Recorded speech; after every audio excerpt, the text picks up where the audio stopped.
এগুলো তো লাভের দিক ছিল। লাভ আর ক্ষতি দুটো পাশাপাশি রাখলে মানুষ কোনটাকে প্রাধান্য দেয়?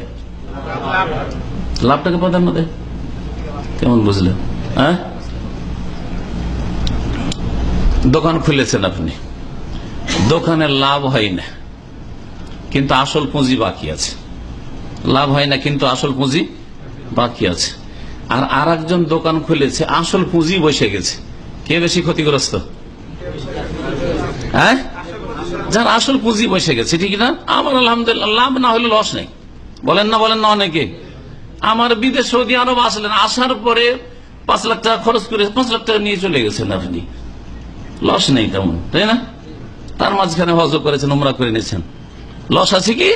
তেমন কোন লস নাই, ঠিক না? কিন্তু আর একজন লোক 5 লাখ টাকা খরচ করে এসছে, আসার পরে 1 পয়সা নিয়ে যেতে পারেনি, ক্ষতিগ্রস্ত কিনা? হ্যাঁ। তাহলে দেখতে হবে যে এই ক্ষেত্রে, দাওয়াতের ক্ষেত্রে যদি মানুষকে ভালো কাজের দিকে দাওয়াত দেন, ইসলামের দিকে দাওয়াত দেন, তো লাভ আছে, এটা ভালো জিনিস। কিন্তু আর একটা দিক ক্ষতি, বড় ক্ষতি আছে। যদি ইসলামের দিকে দাওয়াত না দেন, আপনি ধ্বংস হবেন, আপনার পরিবার ধ্বংস হবে, আপনার ধন সম্পদ ধ্বংস হবে, আপনার বাড়ি ধ্বংস হবে, আপনার দেশ সমাজ ধ্বংস হবে, আপনার গ্রাম ধ্বংস হবে, আপনার দেশের উপর আযাব আসবে, আল্লাহর জমিনে আযাব আসবে। আজকে ইসলামের দাওয়াতে ত্রুটি থাকার কারণে, অভাব থাকার কারণে আল্লাহর গজব আসছে। এই মর্মে একটি আয়াত শোনাই। সময় কিন্তু আমার শেষ হয়ে গেছে, আমি এক্ষুনি শেষ করবো ইনশাআল্লাহ। সূরা হুদের আয়াত নম্বর 117 তে আল্লাহ পাক ইরশাদ করেছেন, ওয়ামা কানা রাব্বুকা লিইহলিকাল কুরা বিযুলমিন ওয়া আহলুহা মুসলিহুন।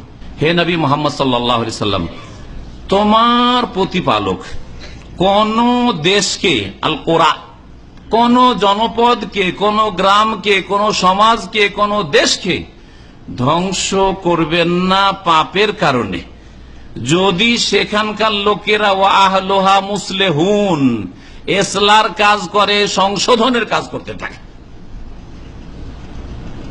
আর ইসলার কাজই হচ্ছে দ্বীনের দাওয়াতের কাজ, ইসলাম প্রচারের কাজ। ইসলার কাজই হচ্ছে মানুষকে ভালো কাজের উপদেশ দেওয়ার কাজ, অন্যায় কাজে বাধা দেওয়ার কাজ। তাহলে ওই দেশে আযাব আসবে না যেই দেশে কি কাজ হইতে থাকে? ইসলাম সংশোধনের কাজ হইতে থাকে। তাহলে যেই দেশে, যেই সমাজে ইসলাম প্রচার প্রসারের কাজ হচ্ছে, যেই দেশে ইসলামিক সেন্টার খোলা হচ্ছে মানুষকে হেদায়েত করার জন্য, যেই দেশে ইকরা গবেষণাগার খোলা হচ্ছে, এই পরিকল্পনা নেওয়া হচ্ছে, আল্লাহ পাক যেন বাস্তবায়নের তৌফিক দান করেন এবং আমাদের যেন ইখলাস দান করেন, ইলম দান করেন, এবং আল্লাহ পাক রব্বুল আলামিন যেন আমাদের মেহনত পরিশ্রমের তৌফিক দান করেন, জান মাল সময় চিন্তা বুদ্ধি সবকিছুর যেন আল্লাহ পাক কুরবানি করার তৌফিক দান করেন দ্বীন ইসলামের খেদমতে। এই যে উদ্যোগ নেওয়া হয়েছে, এইরকম যদি সৎ নিয়ত থাকে যে আমরা দেশে গিয়ে প্রত্যেক এলাকাতে একটা পাঠাগার করব বা ইসলামিক সেন্টার করব, বিভিন্ন আলোচনাগুলি প্রচার করব, ইসলামিক কিতাবগুলি, খাঁটি কোরআন এবং হাদিস সম্বলিত কিতাবগুলি প্রচার করব, ইত্যাদি দাওয়াতের কাজ করব, তাহলে সেই দেশে আল্লাহর গজব আসবে না? আসবে না?